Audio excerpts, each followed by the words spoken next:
Because of the following special program, Look Up and Live will not be presented this morning.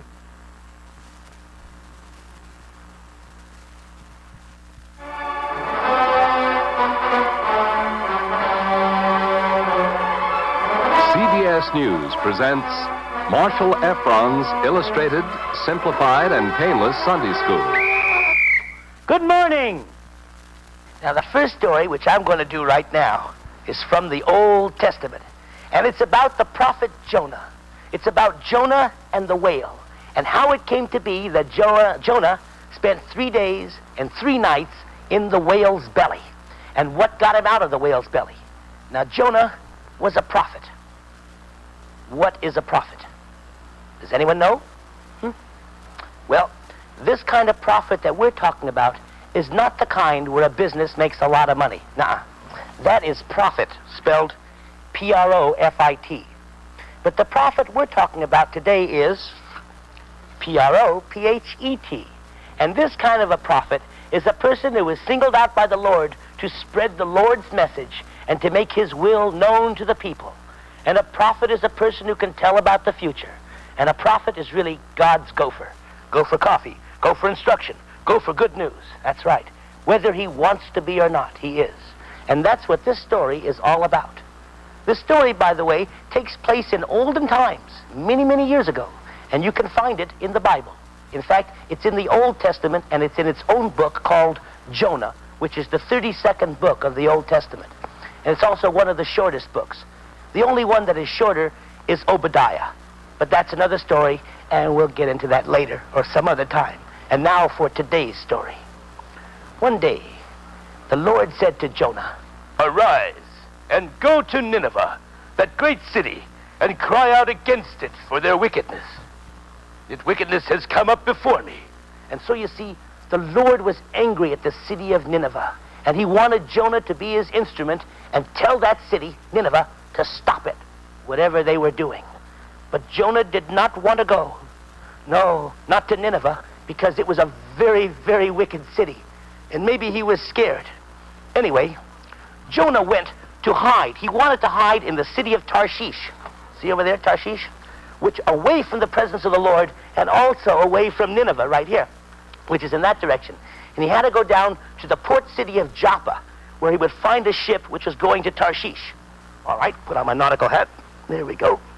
So he paid the fare and came aboard. Now, this big tub of water here, which was known to some of the ancients and to my mother as a shissel, we're going to represent this tub of water as the sea. And this little boat here, well, that's the boat that Jonah took. And over here, right over here, this is Joppa, which is the port city. Over here is Tarshish. Now, you remember that Jonah was trying to hide from God. And nobody can do that. And I'll tell you why. Because the Lord's eye is everywhere. Look at this. Up and down and all over, and looking right at you, huh? See? Yeah. Because it made the Lord angry that Jonah did not want to do what he was told to do. So the Lord, when Jonah was on board the ship and the ship was in the water, sent a great wind unto the sea. And there was a mighty tempest in the sea, so that the ship was like to be broken. Here's part of the tempest. Storm, rages, thunder, lightning, snow, war raging. Oh, it was terrible, cold, vicious, wild. And the mariners cried every man unto his God and beseeched him, "Oh Lord, please help me, save me from this terrible storm and the wrath of the Lord." And then they knew that the ship was in trouble, and they decided then it was best for them to cast their wares forth into the sea in order to lighten it of them, lighten the load. And they threw the wares, the sacks and the hay bales and the milk churns and the pigs and the chickens overboard. But where was Jonah in all of this? Ha! Jonah was down into the sides of the ship, and there he lay, and he was fast asleep. How he could sleep through such a storm, I do not know. But he did. And the captain, here's the captain, came down and woke him up and told him to pray. "Pray, Jonah, there's trouble here." And then all the sailors and the captain said, "Let us cast lots, that we may know for whose cause this evil is upon us." You see, they knew that the storm was caused by somebody on the ship or something, and they could not find out who that person was. or how to get rid of him to stop the storm, which had not been predicted by the weatherman. So they cast lots. And we'll use this broom right here. We'll pull out a straw, see? We'll pull out another straw. We'll pull out another straw. Good. That's it. And the short straw, make a little short one there. The short one would be pulled by the guilty party. Luck would have it.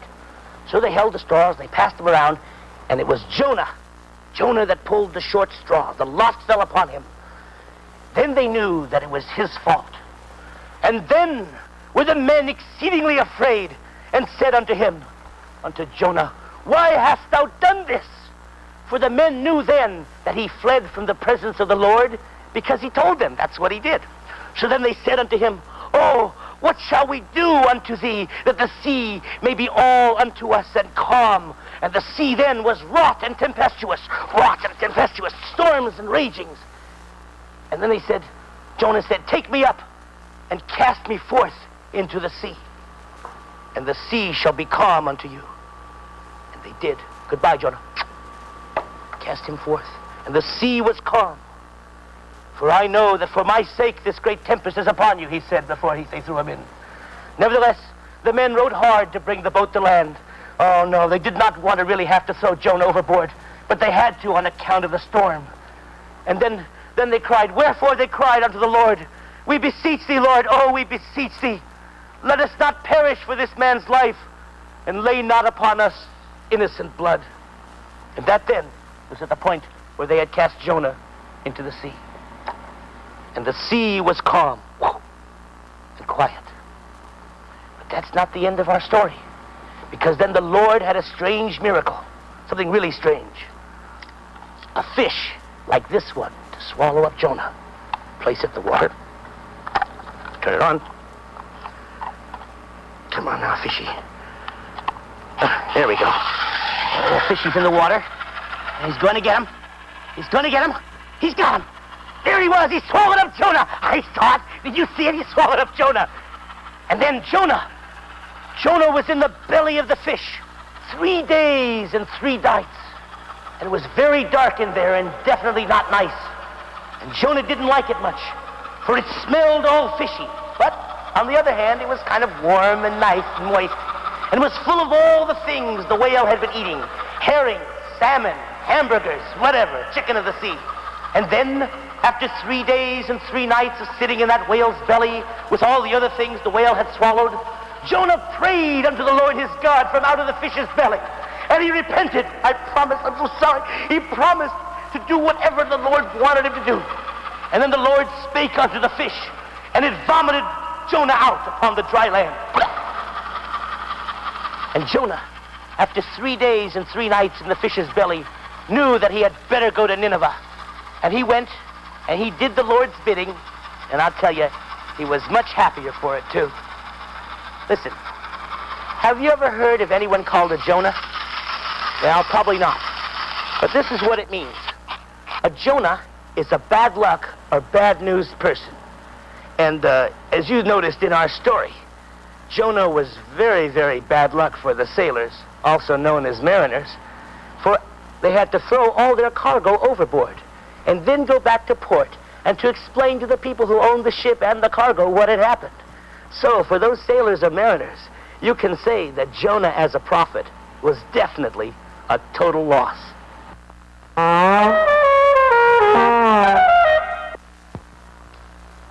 And now, another story. The story of Jonah and the whale was from the Old Testament, and this one is from the New Testament, and it's about a test. Everybody has to take tests at some time or another, and this is one of the tests that Jesus had to take, and it was a rough one. This story, if you want to look it up in the Bible, in your own Bible, can be found in the book of Matthew, chapter 4, the book of Mark, chapter 1, and the book of Luke, chapter 4. This is also the story that gives us the sayings, man shall not live by bread alone, and get thee behind me, Satan. And if you listen carefully, you'll hear where they came from in their original context. And now, for our story. Early in Jesus' ministry, after he was baptized by John the Baptist, he was led by the Holy Spirit into the wilderness, where he stayed for 40 days and 40 nights and fasted and was alone. Now this wilderness was really a wilderness. Let there be wilderness! Ta-da! There we go. And it was made of sand and rocks, and there was no shelter. The sun beat down on his head during the day, and at night it got real cold. And he was all alone, no one to talk to, no one to play with, no one to tuck him into bed. And there was no bed. All Jesus did was pray and purify himself. But then, after 40 days and 40 nights, the devil came to him. The devil was no fool. He waited till Jesus was really hungry before he appeared. And then he said, "Are you the Son of God? If you are, command that these stones be made of bread." Now, if Jesus did that, he would be disobeying his Father and breaking his fast. And then he wouldn't really be Jesus. How would you feel if you were in the desert for 40 days and 40 nights and someone came up to you from out of nowhere and offered you, look at this, a bowl of soup, huh? Glass of milk? Or a piece of cake? What would you do? Take it, or would you think about it? Now, Jesus, he knew he was being tested, and he wasn't going to fall so easily. No, sir. So he said to Satan, "Man shall not live by bread alone." And by that he meant that a man's beliefs in his spiritual life is as important as his eating. You got to feed your soul sometimes too. Well, the devil said to himself, "Curses, I'm foiled again." And then he said, "But if at first you don't succeed, try again." So he tried again. And he snuck up behind Jesus and he said, "It is written that God has given his angels orders to protect you and keep you from harm. Isn't that so?" And Jesus said, "Yes, it is." And the devil said, "Okay, you show me." And the devil took him up to the top of the highest temple in Jerusalem. And he said, "Throw yourself off and let me see the angels catch you and save you from falling." But Jesus was no fool, no. He knew it was a trick to make him into a show-off, and that if he did that, he would be playing the devil's game and not God's. So he replied, "It is written." You see, he threw the devil's words right back into his teeth and his nose and his eyes and his ears. "Thou shalt not tempt the Lord thy God." And so he put the devil down. And then the devil brought out his big guns. He took Jesus up into an extremely high mountain, the top of it, and he showed him all the kingdoms of the world in a single moment. And he promised him everything that anybody could ever want, anything you've ever dreamed of, all of it. A lifetime certificate at McDonald's, your very own pony, a season ticket to the movies, the right to be sloppy anytime you want, a bed that makes itself, dishes that take themselves to the sink, 100% in every arithmetic test. You can have popularity. Everyone will like you. You can play any instrument you want and everyone will like that. Curly hair if your hair is straight. Straight hair if your hair is curly. And you can throw away those glasses. No, but Jesus was not taken in. No. He had a lot of faith in his Father. And he knew it was important that he pass this test. So he put all of these instant pleasures away because of his future glory. And he told the devil, "Get thee behind me, Satan." And then the devil had nothing to do. And he ended the temptations and departed, depressed. Oh, he had failed. He had used up his bag of tricks. And there was nothing for him to do but skulk off. Jesus, Jesus, he was happy. Why, he'd passed the test 100% in conduct, 100% in deportment, and 100% in attendance. And then Jesus returned to Galilee, full of the power of the Spirit and renewed energy and a very big appetite.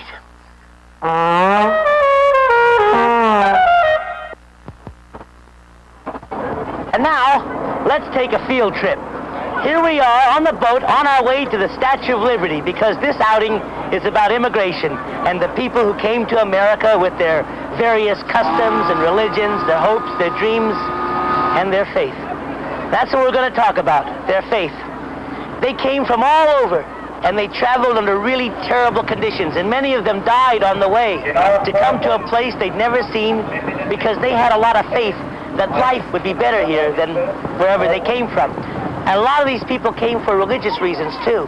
And that's a very, very important fact about America. Because religious freedom in this world is a thing that's very rare and hard to come by. And America is one of the very few places that guaranteed it. But right now, since this is an outing, I'm going to have a hot dog from inside. A hot dog, by the way, is also known as a Frankfurter and is an immigrant from Germany. It's named after Frankfurt, which is a city in Germany. And a person who came from Frankfurt is also called a Frankfurter. But that's something we really don't care about because we like this Frankfurter, this one right here, very much. So good. Wow. There she is, the Statue of Liberty, right in the middle of New York Harbor. That's one of the first things you see when you come here by boat. How could you miss it? Look at her, huh? There she is, holding up a torch to light the way as a sign of welcome. And you know, she too is also an immigrant. She was a gift from France to America, and so she was born, so to speak, in France. Over there, now that's Ellis Island, and we'll learn more about that later. But Ellis Island is really another thing that was not always there. You see, part of Ellis Island is man-made, you know, landfill and all that sort of thing. So get that in your mind. We're talking about things that were not here before, but are here now. And you also might think that there were always people here. If not the white man, then the red man. But listen, even the Indians were immigrants. This is true. Maybe as long as, hey there, stop that you. Maybe as long as 50,000 years before the birth of Christ, the first Indians began migrating to this continent, which was then an empty land. They came here for the same reason as the later immigrants. They were fleeing enemies or seeking richer hunting grounds or maybe both. Here's a map. Look at this. I'll point with the hot dog. This is how they came. See, here's Siberia, which was once, between here and Siberia and Alaska, was once a solid bridge of ice and rock. Well, they walked across this solid bridge and then wandered down the continent. And it took them more than a couple weeks, too. See, some of them went to New York City, where they sold it to the Dutch. Some went to South America, went all the way down here. Isn't she lovely?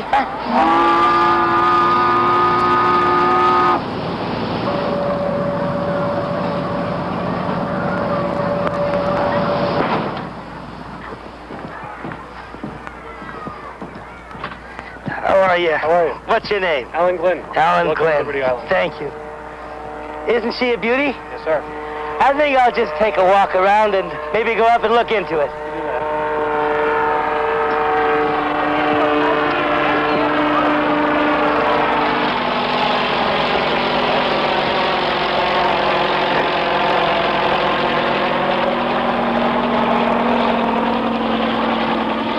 Just walking around here, taking the air sure makes me feel good.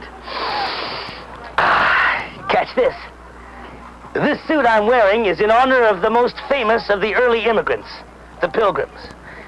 Because of their grimness, they were called Pills, and they decided on the name Pilgrim because they did not like the name Grimpill, which they were called originally by the Dutch. And you know, we always think of the Pilgrims coming to America from England to escape religious persecution. And we also think of the other English Protestant settlers as the people who started America as we know it. But, get this, New York was first called New Amsterdam because it was a Dutch-owned city.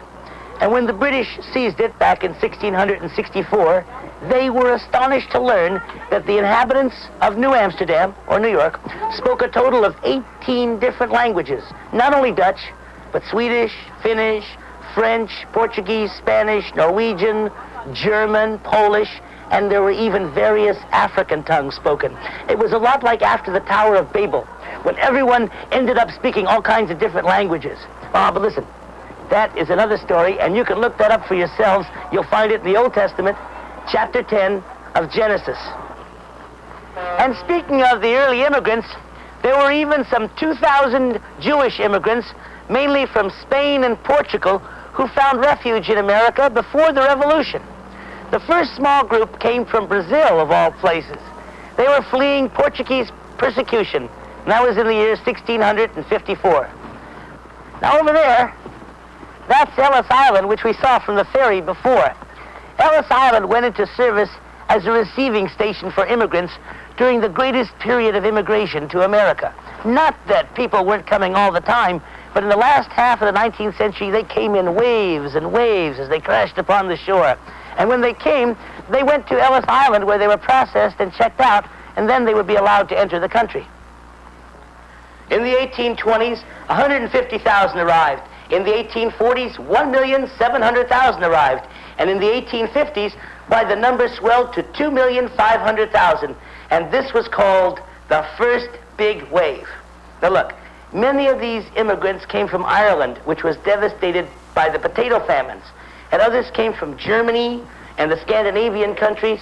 And as the 19th century drew to its close and the 20th century was born, they came more and more from Southern Europe and Eastern Europe. From Greece alone, I'll tell you this is true, 1 out of every 5 adult men had sailed to America by 1909.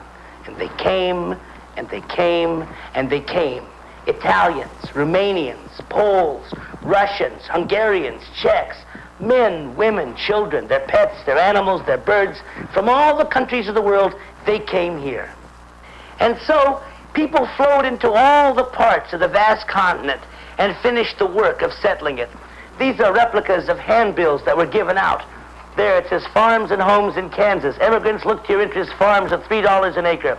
Here's one, Central Dakota, 30 millions of acres. Chicago Northwestern, you need a farm. Iowa land in German, handbills given to German people in Germany to come to Iowa. The bottom one is from Scotland. Through bookings, Glasgow and Southwestern, through tickets, the states of Kansas, Nebraska, and Colorado. And they became farmers, lumberjacks, tailors, shipbuilders, and they built the railroads that joined one ocean to another, and they toiled in the mines and in the new factories, and some prospered, and some did not, and it was a hard life for many. By the way, I'm now down in the museum at the base of the Statue of Liberty. So come with me now, because I want to show you one of their exhibits. This display is about people who did not come here for freedom. This one is about black men and women who were brought here mostly against their will and who also toiled in the fields and worked to make America, who received no thanks or recognition or liberty or freedom. This is a model of a slave ship here and here to show you how they travel all squeezed in. No, this is not first class. They were chained in pairs for voyages that lasted over 3 months, during which 1 out of every 5 died. Now this is an exhibit of early black immigrants who did succeed, who were not slaves. You've heard of George Washington Carver, I'm sure, and the Peanut. Well, here are some others you probably may not have heard of. The man in the middle there with the 18th century costume is Samuel Francis, who built and owned that tavern right there, which is still standing, and that's the building where George Washington made his farewell address to his troops. And there, over there, down there, is Alexander Leidesdorff, San Francisco black man, who built the first hotel in San Francisco, which is not standing. These children you see here have just been up to the head of the Statue of Liberty, where the conditions of traveling steerage class are recreated for them. See, just like the immigrants, they were just crowded into a tiny space where they were jammed together, and it was hot, no air, tiny windows, no fresh water.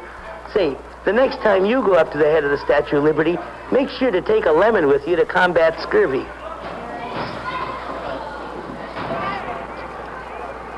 Well, here I am, ready to leave, just as these people are arriving.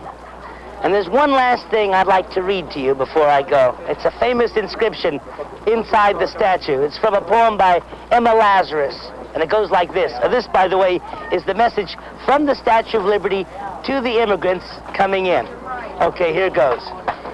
Give me your tired, your poor, your huddled masses yearning to breathe free, the wretched refuse of your teeming shores. Wait a minute, refuse? That really bothers me. Refuse is garbage, and you can't call immigrants garbage. They all came here because this place offered them something they did not have where they came from. It offered them hope, and they had faith in that. They took their hope and their faith and uprooted their lives and headed off to some place only God knows where, because they didn't, and that's faith. That's really faith, because they acted on it without promise, without a guarantee. So I ask you, why call them refuse? After all, they made something out of themselves here. And you know, you can't make a silk purse out of a pig's ear. Okay. So long, statue. I'm headed off to New York, the big town, where they say the streets are paved with gold. Or at any rate, with good intentions.